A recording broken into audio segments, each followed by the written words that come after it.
You guys, I'm sorry, I just can't do it. Tobias is still missing. Now, you may have noticed I didn't put up a video last week. Well, I was trying to find a way to get Tobias back. I paid for a tracker and they sent me this image via a courier. Take a look. 6 paws, not 4. Also, that guy hasn't reported back after sending me those, and I'm actually starting to fear the worst. And to make matters worse, I'm stuck here in this prison that I can't leave, the Realm Eternal. So I'm making a plea to you. I need your help. I need survivalists and trackers. Calling all druids. Calling all rangers. Avengers! Assemble.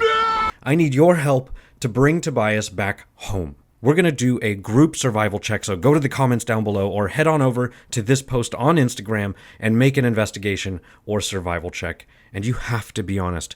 Do not piss off the dice gods, not when Tobias's life is in the balance. Please, I'm begging you, bring Tobias home. Forge on, my friends, and I'll see you soon, adventurers.